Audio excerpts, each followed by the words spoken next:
नमस्कार दोस्तों, मैं पीके शुक्ला आपका स्वागत करता हूं आपके अपने यूट्यूब चैनल एग्जाम प्रतिज्ञा में। यूपी का एग्जाम गेट कंप्लीट हो चुका है। अब जो नेक्स्ट एग्जाम आपका आना है वो एसएससी सीजीएल का है, जिसमें आपने देखा जीएस का पोर्शन बहुत ही बढ़ गया है। तो उसके पॉइंट ऑफ व्यू से भी ये वीडियो आपको बहुत फायदा देने वाला है। और दूसरे जो एग्जाम है यूपी के, जो भी एग्जाम है यूपी के थ्रू जो होंगे या जो एसएससी के थ्रू होंगे, ठीक है, और जो भी यूपी के छोटे मोटे जो भी एग्जाम है उसमें सभी में ये वीडियो आपको काम देगा। तो स्टार्ट करेंगे भारतीय राज्य व्यवस्था से और स्टार्ट करेंगे रेगुलेटिंग एक्ट से। थोड़ा पहले बेसिक देखेंगे फिर स्टार्ट करेंगे रेगुलेटिंग एक्ट। तो स्टार्ट करते हैं रेगुलेटिंग एक्ट। ठीक है, हमने आपको बताया था कि जो पॉलिटी की शुरुआत हुई है वो हुई है कहाँ से हुई है? फिलोसफी से। ठीक है, कोई भी शुरुआत जो होती है दर्शन से होती है। ठीक, दर्शन का मतलब फिलोसफी में जब हम फैक्ट ऐड करेंगे, ठीक है, पॉलिटिकल राजनीतिक दर्शन, किसी की भी जो शुरुआत होती है वो कहां से होती है? राजनीतिक दर्शन से। जब राजनीतिक दर्शन में हम फैक्ट या एविडेंट या कोई सबूत डाल देंगे, ठीक है, तो वो क्या बन जाएगा? वो साइंस बन जाएगा। वो क्या बन जाएगा? साइंस बन जाएगा या विज्ञान बन जाएगा। इसको क्या बोलेंगे? विज्ञान बन जाएगा। ठीक है, और इस विज्ञान से ही किसका ओरिजिन हुआ है? राजनैतिक विज्ञान का। इसका ओरिजिन हुआ है राजनैतिक विज्ञान का। ठीक है, देखते हैं। देखिए, भारत में भी बहुत से फिलोसफर हुए हैं जिन्होंने राजनीति के बारे में बहुत बढ़िया पुस्तकें लिखी हैं। जैसे अर्थशास्त्र जो लिखी गई कौटिल्य के द्वारा, उसमें राजनीति के बारे में बताया गया। यूनान या ग्रीस जो कि यूनान की राजधानी है, उसमें भी बहुत से फिलोसफर हुए। मोस्टली शुरुआत वहीं से हुई है। ठीक, कोई भी पुस्तक कोई भी लीजिए, किसी की भी शुरुआत होगी दर्शन से होती है। ठीक, तो स्टार्ट करेंगे राज्य व्यवस्था की। तो पहले हमने आपको बताया था कि यूनान से शुरुआत हुई। ठीक है, यूनान की राजधानी ग्रीस। ठीक, ग्रीस में एक फिलोसफर हुए जिनका नाम था सुकरात। ठीक है, सुकरात क्या करता था? सुकरात आपको सिर्फ और सिर्फ फिलोसफी का मतलब होता है वो आर्गुमेंट करता था, तर्क वितर्क करता था।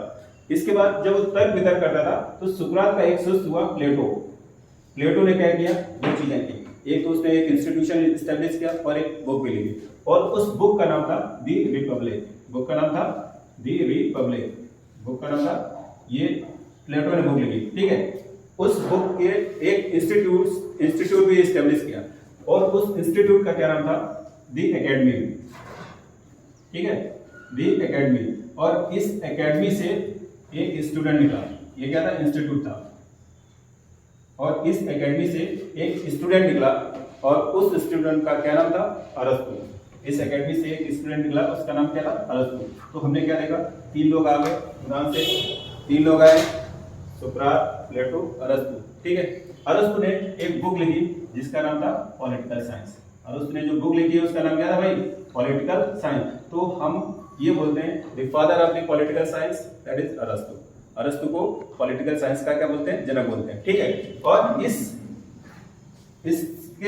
बुक से अरस्तु का जो शिष्य हुआ जिसका नाम था अलेक्जेंडर थर्ड, जिसको द सिकंदर महान भी बोलते हैं। अरस्तु का जो शिष्य था उसका नाम क्या था? अलेक्जेंडर थर्ड, सिकंदर महान। ठीक है, सिकंदर महान ये हुआ। तो यहां से शुरुआत हुई पॉलिटिकल साइंस की यहां से शुरुआत हुई। फिर अब हम भारत की तरफ चढ़ेंगे तो भारत में हम देखेंगे कि पॉलिटिकल साइंस की शुरुआत कैसे हुई। कि भारत में देखिए, पहले अरबों का आक्रमण हुआ, अरबों के बाद दिल्ली सल्तनत बनी रही, दिल्ली सल्तनत के बाद मुगल बादशाह बने रहे। ठीक है, मुगल बादशाह के बाद जो भारत में अगली शक्ति आई, तो अगली शक्ति थी ब्रिटिशर्स।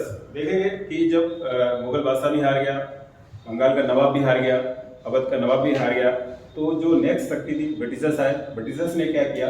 भारत पे पूरा आधिपत्य जमाया और जो रूल्स एंड रेगुलेशन भी बनाने शुरू किए। देखिए, आप किसी पे अगर रूल करते हैं तो उसके लिए रूल्स रेगुलेशन की भी जरूरत पड़ती है। तो अंग्रेजों ने भी यही किया, रूल्स रेगुलेशन बनाए। और वो रूल्स रेगुलेशन क्या थे उनके बारे में पढ़ेंगे कि क्या रूल्स और क्या रेगुलेशन थे। तो सबसे पहले स्टार्ट करेंगे रेगुलेटिंग एक्ट से। Regulating act 1773। कहां से स्टार्ट करेंगे? Regulating act 1773। Regulating act 1773। ठीक है, ये एक्ट क्यों बनाने पड़े?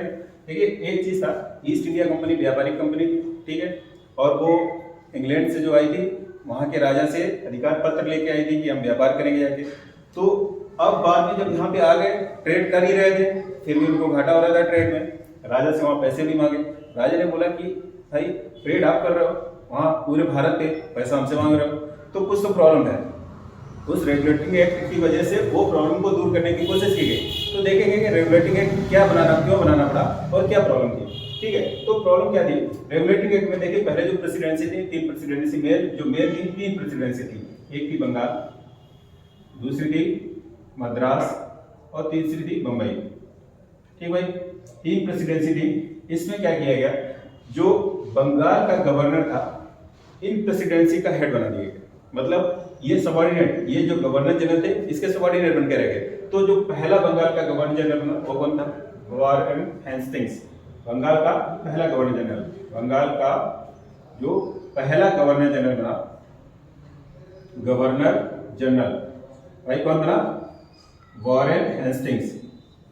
ठीक है, वॉरेन हेस्टिंग्स को क्या बोला गया था कि आप जो मद्रास और मुंबई के गवर्नर जनरल है ये आपके सबऑर्डिनेट होंगे। ठीक, दूसरी बात क्या बोली गई थी? दूसरी बात ये बोली गई थी कि पहली बार क्या हुआ था, पहली बार इंग्लैंड ने कंपनी के व्यापारिक और प्रशासनिक कार्यों पर नियंत्रण करना शुरू किया। ये पहला एक ऐसा था। रेगुलेटिंग का मतलब ही होता है कि हम हमको रेगुलेट करेंगे। भाई रेगुलेटिंग का मतलब ये होता है कि हम हमको रेगुलेट करेंगे। तो पहली बार क्या हुआ था, जो ब्रिटिश सरकार ने पहली बार क्या हुआ, ब्रिटिश सरकार ने कंपनी पर, कंपनी बोले तो ईस्ट इंडिया कंपनी, ठीक है, ईस्ट इंडिया कंपनी पे के प्रशासनिक एवं व्यापारिक, प्रशासनिक एवं व्यापारिक कार्यों पे नियंत्रण, ये नियंत्रण स्टार्ट किया। व्यापारिक एवं प्रशासनिक कार्यों पे नियंत्रण स्थापित करने की कोशिश पहली बार की गई। ठीक है, और इसमें प्रशासनिक में देखें राजनीतिक कारण भी देखेंगे, प्रशासनिक कार्यों में राजनीतिक कारण भी देखेंगे। और दूसरी बात ये थी कि ये तो किया, और क्या रूल्स बनाए? पहला रूल्स ये बना था कि कंपनी के जो व्यापारी हैं अपना निजी व्यापार क्या करें? बंद करें। कंपनी के जो रेगुलेटिंग एक्ट का पहला रूल था कि कंपनी के जो व्यापारी हैं अपना निजी व्यापार बंद करेंगे। क्या करेंगे? निजी व्यापार बंद करेंगे। ठीक है, दूसरी बात बोली थी कि कंपनी के जो व्यापारी है वो क्या करेंगे? रिश्वत लेना बंद करेंगे, रिश्वत नहीं लेंगे, रिश्वत लेना प्रतिबंधित किया गया। ठीक भाई, रिश्वत लेने पर प्रतिबंध। चौथा क्या बोला था कि उस समय ऐसा होता था कि नजराना क्या कि जो ब्रिटिश अधिकारी थे किसी राजा महाराजा के यहाँ जाते थे तो मुंह दिखाई जिसको बोलते हैं वो नजराना, तो वो भी बन गया। उपहार लेना भी बंद करा दिया, उपहार लेना प्रतिबंधित। ठीक है, उपहार लेना क्या कर दिया? प्रतिबंधित कर दिया। और 1773 के रेगुलेटिंग एक्ट के तहत 1774 में क्या हुआ? 1774 में एक सुप्रीम कोर्ट की स्थापना हुई बंगाल में, कलकत्ता में। सुप्रीम कोर्ट की स्थापना कहां हुई? कलकत्ता में हुई सुप्रीम कोर्ट की स्थापना। ठीक, कलकत्ता में सुप्रीम कोर्ट की स्थापना हुई। देखिए, इस सुप्रीम कोर्ट के जो चीफ जस्टिस बनाए गए, मुख्य न्यायाधीश, वो थे एलिजा इम्फे। मुख्य न्यायाधीश कौन बनाए गए? एलिजा इम्फे। जो मुख्य न्यायाधीश बनाए गए वो बनाए गए एलिजा इम्फे।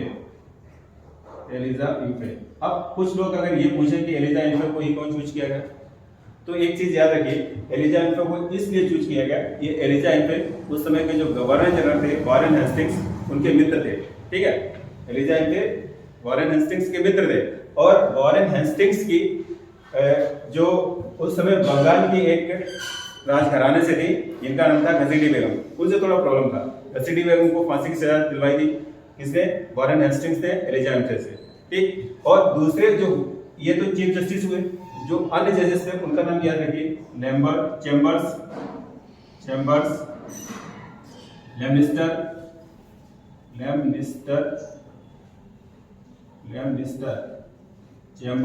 लेमनिस्टर्स एंड थर्ड था हाइड।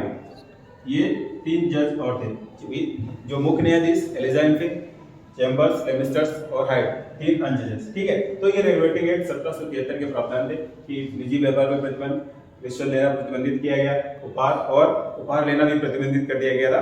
तो ये बताया गया। और इसके आगे के देखेंगे, इसके आगे देखिए क्या हुआ। 2 चीज, एक बोर्ड ऑफ कंट्रोल। ठीक है, ब्रिटिश गवर्नमेंट ने बोर्ड ऑफ कंट्रोल बनाया था इसी 1773 के रेगुलेटिंग एक्ट में। और उसी को आगे देखेंगे, उसी से आगे 1781 का जो एक्ट था उसको बोलते हैं एक्ट ऑफ सेटलमेंट। 1781 का जो एक्ट था उसको बोलते हैं एक्ट ऑफ रेगुलेटिंग एक्ट के बाद आया act of settlement. Act of settlement क्या था कि कंपनी के जो कार थे, क्योंकि राजा तो बैठा था ब्रिटेन में, तो भाई वहां से कैसे देख लेता, उस समय हवाई जहाज भी नहीं था कि उड़ के 2 घंटे में आ गया या 6 घंटे में आ गया, पानी के जहाज से आना पड़ता था। अगर वो आ रहा तो आसपास भी युद्ध हो रहा था, वहां भी देखना पड़ता था, तो आना पॉसिबल ही नहीं था। ठीक है, तो एक्ट ऑफ सेटलमेंट आया 1781, एक्ट ऑफ सेटलमेंट जिसको बोलते हैं। एक्ट ऑफ सेटलमेंट में ये बोला गया था कि रेगुलेटिंग एक्ट में जो कमियां रह गई उनको क्या करेंगे, दूर करेंगे, लेकिन कमियां दूर नहीं, क्योंकि राजा वहां से आके यहाँ देख नहीं सकता था, तो वो हो नहीं पाया। ठीक है, फिर 1784 में क्या हुआ, विलियम पिट जो बने वो ब्रिटेन के प्राइम मिनिस्टर, ठीक है, प्रधानमंत्री बने वहां के ब्रिटेन के प्रधानमंत्री विलियम पिट बने। ठीक भाई, ब्रिटेन के प्रधानमंत्री विलियम पिट, और उसी के तहत जो अगला आएगा वो पिट्स इंडिया एक्ट 1784। अगला क्या आया, पिट्स इंडिया एक्ट 1784। ठीक है, तो पिट्स इंडिया एक्ट के देखेंगे भाई, पिट्स इंडिया एक्ट के जो प्रावधान थे उसमें 2 चीज हुई। ठीक है, कंपनी के राजनीतिक और वाणिज्यिक कार्यों को क्या किया गया, अलग कर दिया गया। कंपनी के पहला किया गया, कंपनी के राजनीतिक एवं वाणिज्यिक कार्यों को अलग किया गया। देखिए, अब ऐसा हुआ था कि जो इंग्लैंड की गवर्नमेंट थी वो ईस्ट इंडिया कंपनी पे धीरे धीरे क्या कर रही थी, शिकंजा कस रही थी, क्योंकि इंग्लैंड की गवर्नमेंट नहीं चाह रही थी कि ईस्ट इंडिया कंपनी क्या करे, पूरी तरह भारत में अपना व्यापार एक्वायर कर ले, पूरी तरह आधिपत्य ना कर ले, तो धीरे धीरे शिकंजा कसना शुरू किया था। तो उसने क्या किया, वाणिज्यिक कार्यों और व्यापारिक कार्यों को अलग किया। ईस्ट इंडिया कंपनी के वाणिज्यिक और व्यापारिक कार्यों को अलग किया गया और 2 चीज बनाए गए, एक बोर्ड ऑफ डायरेक्टर, ठीक है, court of director and board of control, 2 चीज बनाई गई, court of director and board of control, 2 चीजों को बनाया गया 1784 में। क्या था, court of director and board of control. ठीक है, पहला था कोर्ट ऑफ डायरेक्टर, ठीक है, और इसको देखो कोर्ट ऑफ डायरेक्टर को बोलते थे निदेशक मंडल, इसको क्या बोलते थे, निदेशक मंडल, इसको बोलते थे निदेशक मंडल। और दूसरा था बोर्ड ऑफ कंट्रोल, ठीक है, बोर्ड ऑफ कंट्रोल को क्या बोलते थे, बोर्ड ऑफ कंट्रोल को बोलते थे नियंत्रक मंडल। ठीक है, 2 चीजों को बताया गया, board of director and board of control, 2 चीजों को। देखिए, बोर्ड ऑफ जो डायरेक्टर था ये देखता था ईस्ट इंडिया कंपनी के व्यापारिक मामले, ये कौन देखता था, व्यापारिक मामले, जो भी व्यापार करना था ये देखते थे। और इनका क्या काम किया था, ये राजनीतिक मामले देखते थे। ठीक है, इनका काम था राजनीतिक मामले देखते थे, राजनीतिक मामले। तो भाई 2, तो अब थोड़ा शिकंजा और कसा गया कि एक बोर्ड ऑफ कंट्रोल भी यहाँ ईस्ट इंडिया कंपनी के ऊपर बैठाया गया। ठीक है, थोड़ा शिकंजा, और यहीं से हम बोलते हैं कि द्वैध शासन का प्रारंभ हुआ। डबल गवर्नमेंट बनी, एक तो व्यापारिक मामले देख रहा, एक राजनीतिक मामले हो रहा। ठीक है, तो यहाँ से कौन सी, यहीं से अगर देखा जाए तो द्वैध शासन का प्रारंभ हुआ था, पहली बार द्वैध शासन। देखिए, गवर्नमेंट ने पहली बार शिकंजा कसा इन पे, ठीक, द्वैध शासन, और इसी को बोलते हैं क्या, इसी द्वैध शासन को क्या बोलते हैं, डबल गवर्नमेंट। क्या बोलते हैं, डबल गवर्नमेंट, द्वैध शासन का आरंभ डबल गवर्नमेंट। ठीक भाई, द्वैध शासन का आरंभ डबल गवर्नमेंट। और पहली बार ये बोला था कि जो कंपनी के अधीन का क्षेत्र था उसको ब्रिटिश आधिपत्य का क्षेत्र बोला गया। कंपनी के अधीन का क्षेत्र को ब्रिटिश आधिपत्य का क्षेत्र, पहली बार ऐसा हुआ था कि कंपनी के अधीन क्षेत्र को ब्रिटिश आधिपत्य का क्षेत्र घोषित किया गया था। देखिए, ब्रिटिश गवर्नमेंट ने कंट्रोल करना शुरू किया, कंपनी के क्षेत्र को क्या बोला गया, भारत में कंपनी के क्षेत्र को ब्रिटिश आधिपत्य का क्षेत्र, कंपनी के क्षेत्र को बोला गया भाई ब्रिटिश आधिपत्य का क्षेत्र। ठीक भाई, याद रखिएगा, ये इंपॉर्टेंट है, ब्रिटिश आधिपत्य का क्षेत्र पहली बार। और ईस्ट इंडिया कंपनी पे पहली बार शिकंजा हुआ ब्रिटिश आधिपत्य का क्षेत्र, इतना हुआ। ठीक है, इसके बाद देखिए क्या आया, इसके बाद एक आया था स्पेशल एक्ट। स्पेशल एक्ट उसको इसलिए बोलते हैं क्योंकि एक व्यक्ति आए थे जिनका नाम था लॉर्ड कॉर्नवालिस। ठीक है, स्पेशल एक्ट 1786, स्पेशल एक्ट 1786 देखते हैं जल्दी से। Special act 1786, special act 1786। देखिए, जो गवर्नर जनरल बन के आए बंगाल के, कौन बन के आए, लॉर्ड कॉर्नवालिस। क्या नाम था भाई, लॉर्ड कॉर्नवालिस। ठीक है, लॉर्ड कॉर्नवालिस इसलिए इम्पोर्टेंट है, इसने एक दो शर्तें रखी थी। पहली शर्त ये था, पहले इसने बोला था कि मैं भारत तभी जाऊंगा जब मुझको कमांडर इन चीफ बनाया जाएगा। पहली शर्त इसकी थी कि क्या थी, मुझे क्या बनाया जाए, commander in chief, commander in chief बनाया जाए। कमांडर इन चीफ का मतलब होता है सेना का सेनापति, चीफ सेनापति जो होता है इसको सेनापति बोलते हैं, ठीक है। और दूसरी शर्त ये थी इसकी कि जो बोर्ड ऑफ कंट्रोल के जो काम है, बोर्ड ऑफ कंट्रोल के जो डिसीजन है उनको हमको ओवरराइड करने का मौका मिले। बोर्ड ऑफ कंट्रोल के जो भी डिसीजन है उनको क्या करना पड़े, हमको ओवरराइड, काउंसिल के जो डिसीजन, मतलब बोर्ड ऑफ कंट्रोल मतलब काउंसिल के डिसीजन को ओवरराइड करने का हमको अधिकार दिया है। काउंसिल के डिसीजन को, काउंसिल के डिसीजंस को ओवरराइड करने का अधिकार, ठीक है, करने का अधिकार दिया जाए। तो इसने ये बोला था मेरी दो शर्त है, अगर गवर्नमेंट मेरी मानती है तो मैं जाऊंगा, ठीक है। तो गवर्नमेंट ने दोनों शर्तें मान ली कि ठीक है आप जाइए, भारत में गवर्नर जनरल बन के जाइए। तो अब ये जब गवर्नर जनरल बन के आया तो उसने कुछ चेंजेस किए। चेंजेस क्या किए, देखिए इसने पहला चेंज किया तो वो इसको लॉर्ड कॉर्नवालिस को सिविल सर्विसेज का जनक बोलते हैं। इसको क्या बोलते हैं भाई, सिविल। भारत में जो IAS IPS की जो परीक्षाएं इसी ने स्टार्ट की थी, ठीक है। इसको क्या बोलते हैं, सिविल सर्विसेज का जनक, सिविल सर्विसेज का जनक, ठीक भाई, याद रखिएगा, सिविल सर्विसेज का जनक लॉर्ड कॉर्नवालिस। इसके बाद देखिए जो स्टार्ट होता है वो सीरीज स्टार्ट होगी आपकी चार्टर एक्ट की, ठीक है। इसके बाद चार्टर एक्ट की सीरीज स्टार्ट होती है। चार्टर एक्ट की सीरीज में देखेंगे भाई क्या क्या है। 1793 का जो चार्टर एक्ट है, सबसे पहले जो चार्टर एक्ट है 1793, चार्टर एक्ट 1793, चार्टर अधिनियम 1793, ठीक है। देखो 93 का ये रूल था कि जो कॉर्नवालिस था, पहला ये हुआ कि कंपनी के कार्यों को 20 वर्षों के लिए बढ़ा दिया गया। पहला बात ये हुई, कंपनी के कार्यों को 20 वर्षों के लिए एक्सटेंड कर दिया गया। कंपनी मतलब east India company, east India company के कार्यों को 20 वर्षों के लिए, ठीक भाई, 20 वर्षों के लिए बढ़ाया गया। पहला ये रूल था, ठीक है। पहला रूल क्या था, कंपनी के कार्यों को 20 वर्षों के लिए बढ़ा दिया गया, ठीक है। 20 वर्षों के लिए। अब देखो चार्टर एक्ट की जो भी सीरीज आएगी उसमें 20-20 वर्ष का फर्क रहेगा, ठीक है। और दूसरी बात ये थी कि जो गवर्नर जनरल था, गवर्नर जनरल को और पावरफुल कर दिया गया। जो बंगाल का गवर्नर जनरल था उसको क्या कर दिया गया, और पावरफुल कर दिया गया। और क्या एक चीज और बोली थी कि जो बोर्ड ऑफ कंट्रोल के जो सदस्य हैं, बोर्ड ऑफ कंट्रोल के जो मेंबर सदस्य है और जो सदस्य एवं जो उसका स्टाफ है, ठीक है, उसको जो वेतन या भत्ते मिलेंगे भारत के रेवेन्यू से मिलेंगे। बोर्ड ऑफ कंट्रोल के सदस्य एवं स्टाफ का वेतन भत्ता कहां से मिलेगा, भारत के रेवेन्यू। वेतन भत्ता कहां से दिया जाएगा भाई, भारत के रेवेन्यू से, ठीक है। भारत के रेवेन्यू मतलब भारत के राजस्व से, ठीक है। अब देखिए, अब ये बोर्ड ऑफ कंट्रोल के सदस्य बैठे तो वहां, ठीक, और वेतन कहां से ले रहे, भारत के राजस्व से ले रहे, ठीक है। तो इन्होंने पहले से एक सिस्टम चला के रखा था कि हमको आपको भारत को लूटना है, किसी भी तरह लूटना है। उनका मेन एम था कि हमको लूटना है आपको, ठीक है।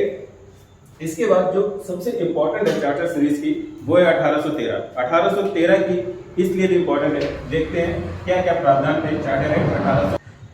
नेक्स्ट देखेंगे चार्टर एक्ट 1813 के प्रावधान इंपॉर्टेंट है, देखेंगे क्या है। देखिए ईस्ट इंडिया कंपनी यहाँ व्यापार कर रही थी, इंग्लैंड के और भी व्यापारी वो कह रहे थे वहां के राजा से कि भाई हम इनसे ज्यादा पैसा दे देंगे, हमको भी मौका दिया जाए, ठीक है।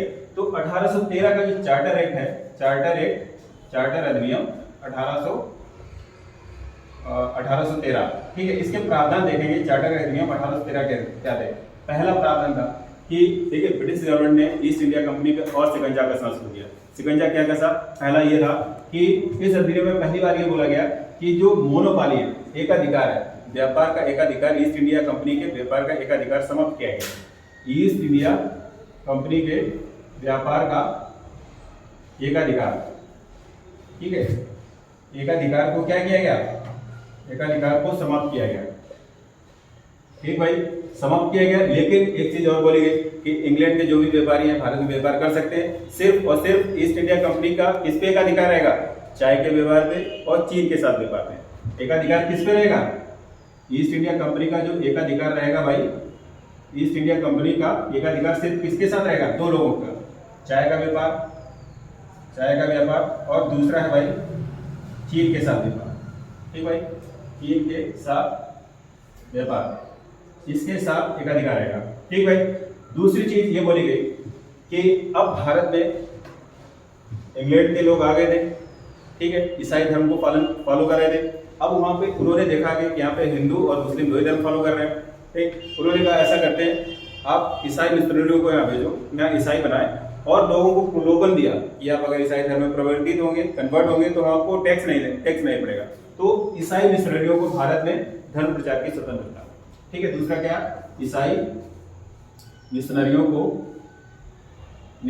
को भारत में धर्म प्रचार की स्वतंत्रता, भारत में धर्म प्रचार की स्वतंत्रता दी गई भाई, ये 1813 के चार्टर एक्ट में। तीसरी चीज ये बोली गई, तीसरी चीज ये सबसे इंपॉर्टेंट थी। देखिए, जो ब्रिटिशर्स थे वो इंग्लिश बोलते थे, हम लोग क्या बोलते थे? या तो उस समय उर्दू बोलते थे, या हम लोग शुद्ध देसी भाषा बोलते थे। वो कह रहे कम यार, हम लोग गड्ढा खोद रहे हैं, तो कम्युनिकेशन कैसे हो? ठीक है, सबसे बड़ा जो बैरियर था उस समय कम्युनिकेशन का, कि हमारे और ब्रिटिशर्स के बीच में कम्युनिकेशन कैसे हो। तो कम्युनिकेशन के लिए उन्होंने क्या कि बेसिक शिक्षा में कम से कम इनको इतना सिखा दिया जाए कि अगर इनको बुला रहे कम यार, तो ये यहाँ पर आए, गड्ढा मत खोदें। ठीक, तो पहली बार प्रावधान किया गया, बजट पर 1 लाख शिक्षा का प्रावधान किया गया। बजट पर 1 लाख रुपए का प्रावधान। ठीक भाई, 1 लाख रुपए का प्रावधान कि भारतीयों को कम से कम बेसिक एजुकेशन तो प्रोवाइड की जाए, जिससे कि ये गड्ढे ना खोदे भाई। ठीक है, कम से कम हमारी बात को समझे। व्यापार करने के लिए कम्युनिकेशन बहुत जरूरी होता है, अगर कम्युनिकेशन नहीं होगा तो व्यापार कैसे होगा? ये सबसे बड़ी प्रॉब्लम थी। तो ये मेन प्रावधान थे 1813 के जो चार्टर एक्ट के। ईस्ट इंडिया कंपनी का एकाधिकार खत्म, ठीक है, मोनोपोली, और 2 चीजों पर रही, चाय का व्यापार और चीन के साथ के व्यापार के साथ मोनोपोली। तीसरा, ईसाई मिशनरियों को धर्म प्रचार की स्वतंत्रता। चौथी चीज, बजट पर 1 लाख रुपए बेसिक शिक्षा पे खर्च किया जाएगा। ठीक है, इसके बाद देखते हैं। देखिए, 1833 का और भी इम्पोर्टेंट है, जो चार्टर एक्ट की सीरीज आई है वो भाई हमेशा 20-20 साल के बाद आई है। ठीक है, 1833 का चार्टर एक्ट देख लेते हैं, इंपॉर्टेंट है थोड़ा, 1-2 प्रावधान उसके भी देख लेते हैं क्या क्या है 1833 के चार्टर एक्ट के, जो हमेशा आपके एग्जाम में पूछे जाते हैं। ठीक है, देखते हैं कौन कौन से प्रावधान है। चार्टर एक्ट 1833, चार्टर अधिनियम 1833। ठीक है, अभी तक तो बंगाल का governor general Warren Hastings, Madras और बम्बई की प्रेसिडेंसी, उनको भी वही कंट्रोल कर रहा था। अब क्या किया गया, पहली बार ये हुआ कि जो बंगाल का गवर्नर जनरल है उसको बोल दिया गया भारत का गवर्नर। पहली बार क्या किया गया, बंगाल के गवर्नर जनरल को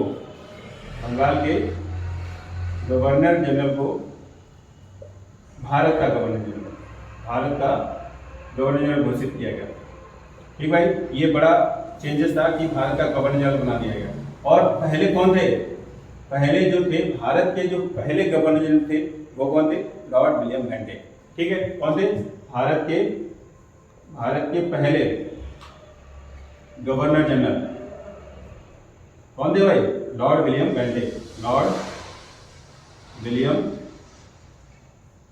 बेंटिक। देखिए, इनके बारे में एक बात और याद रखिए कि भारत में इन्होंने कुछ सोशल रिफॉर्म भी किए हैं। सोशल रिफॉर्म का मतलब सामाजिक सुधार में भी योगदान दिया लॉर्ड विलियम बेंटिक। ये तो याद रखिएगा कि भारत के पहले गवर्नर जनरल यही बने। दूसरी बात ये भी थी कि एक 1829 में एक हमारे यहाँ कुप्रथा चल रही थी जिसका नाम था सती प्रथा। ठीक है, सती प्रथा क्या थी? कुप्रथा थी। कुप्रथा क्या? सती प्रथा में था कि 60 और 8, लड़की है 8 साल की, राजा है 60 साल का, और शादी करा दी। ठीक है भाई, जो 60 साल का है वो तो मरना ही मरना, 8-10 साल में उसको तो मरना है। ठीक है, लेकिन जो 8 साल की बच्ची है उसका क्या? उस समय ये था कि अगर पति की मृत्यु हो जाती तो उसकी पत्नी को भी उसके साथ जला दिया जाता। ये सती प्रथा कुप्रथा थी। 60 और 8 का डिफरेंस आप समझ रहे हैं ना? कभी कभी 8 और 80 का भी डिफरेंस होता था। 80 साल के आप हैं, आप तो पूरे कब्र में लेटे हैं।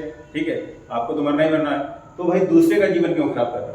लॉर्ड विलियम बेंटिक ने कहा कि अगर ऐसा कुछ दूसरा मामला देखने को मिलता है तो उसको क्या किया जाए? पनिशमेंट मिलेगा, दंड मिलेगा। और किसकी सहायता से कदम किया था? राजा राम मोहन राय। इसकी सहायता से राजा राम मोहन राय। ठीक है, याद रखिएगा भाई, राम मोहन राय। ठीक बेटा। अब देखते हैं इसके प्रावधान जो थे उसको जल्दी से देख लेते हैं कि क्या क्या प्रावधान थे। इतना तो ये था लॉर्ड विलियम बेंटिक बने, ठीक है। दूसरी बात ये थी कि पहली बार ऐसा हुआ था कि लॉर्ड विलियम बेंटिक, और पहली बार ऐसा भी हुआ था कि ब्रिटिश गवर्नमेंट ने और ज्यादा शिकंजा कसा। शिकंजा क्या कसा? शिकंजा कसा कि गवर्नमेंट ऑफ जो ईस्ट इंडिया कंपनी थी, ईस्ट इंडिया कंपनी को सिर्फ क्या बोला कि आप प्रशासनिक कार्य करो, ठीक है। ईस्ट इंडिया कंपनी के क्या व्यापारिक कार्य छीन लिए गए, व्यापारिक एकाधिकार। तो सवाल, ईस्ट इंडिया कंपनी के व्यापारिक एकाधिकार को समाप्त किया गया, एकाधिकार को समाप्त किया गया, ठीक भाई। व्यापारिक एकाधिकार को समाप्त किया। अब ईस्ट इंडिया कंपनी से क्या बोला ब्रिटिश गवर्नमेंट ने कि आप देखिए क्या प्रशासनिक कार्यों को देंगे। कौन से देखेंगे आप? प्रशासनिक कार्यों को, ठीक भाई। धीरे धीरे देखिए शिकंजा कसना शुरू हो गया और पूरी तरह शिकंजा कस दिया। प्रशासनिक कार्यों को आप देखेंगे ईस्ट इंडिया कंपनी से बोला। दूसरा चीज कि भारत में एक विधि आयोग की स्थापना की गई। इसी एक्ट के तहत एक विधि आयोग की स्थापना, विधि आयोग की। और पहले विधि आयोग के जो अध्यक्ष थे वो कौन थे? Lord Macaulay. लॉर्ड मैकाले को विधि आयोग का क्या बनाया गया? अध्यक्ष। किसको बनाया गया? लॉर्ड मैकाले को। लॉर्ड मैकाले को विधि आयोग का अध्यक्ष बनाया गया, ठीक। ये अध्यक्ष थे विधि आयोग के। ये भी याद रखिए भाई, इंपॉर्टेंट है, कई बार पूछा गया। और देखिए 1837 से पहले जो भारत की ऑफिशियल लैंग्वेज थी वो फारसी थी, क्योंकि मुगलों की जो दरबारी भाषा थी वो फारसी थी। तो ब्रिटिश ने क्या किया, उनकी भाषा को चेंज करके क्या कर दिया 1837 में जो ऑफिशियल लैंग्वेज को क्या कर दिया गया भाई? इंग्लिश कर दिया गया। ऑफिशियल लैंग्वेज किसमें कर दी गई? इंग्लिश में कन्वर्ट कर दिया गया, ठीक भाई। ऑफिशियल लैंग्वेज को कन्वर्ट करके क्या कर दिया गया? इंग्लिश कर दिया गया। और पहली बार ऐसा हुआ था 1833 के चार्टर एक्ट में कि सिविल सर्विसेज का ओपन कंपटीशन किया गया, ठीक है। लेकिन हुआ नहीं, याद रखिएगा, क्योंकि जो बोर्ड ऑफ डायरेक्टर था उसने क्या किया? उसने मना किया कि ओपन कंपटीशन नहीं होना चाहिए। ओपन कंपटीशन अगर होगा तो भारतीय भी आएंगे, और भारतीयों को वो ऊपर देखना ही नहीं चाहते थे। ब्रिटिश भारतीयों को ऊपर नहीं देखना चाहते थे। हम लोगों को बिल्कुल कीड़ा समझते थे, कीड़ा मकोड़ा भारतीयों को समझते थे कि उनका कहना था भारतीयों के अंदर क्षमता नहीं है कि हमारे साथ बैठ सकें, ठीक है। तो 1801 एक ये भी याद रखिएगा कि पहली बार क्या हुआ? पहली बार भारत में सिविल सर्विसेज की परीक्षा का आयोजन का प्रस्ताव दिया गया, ठीक है। आयोजन का प्रस्ताव जो कि किसने ठुकरा दिया? किसने ठुकराया हुआ है? उस प्रस्ताव को ठुकरा दिया किसने? बोर्ड ऑफ डायरेक्टर ने। ठीक है। वो नहीं चाहते थे कि कोई भारतीय हमारे बराबर बैठ सके। देखिए हमने 1773 से लेकर 1833 तक के चार्टर एक्ट पढ़े हैं। इसके बाद आएगा लास्ट जो आएगा 1853 का, वो हम आपको नेक्स्ट वीडियो में बताएंगे, ठीक है। तो बने रहिए हमारे चैनल एग्जाम प्रतिज्ञा के साथ। लाइक कीजिए, शेयर कीजिए और सब्सक्राइब कीजिए, ठीक है। Thank you.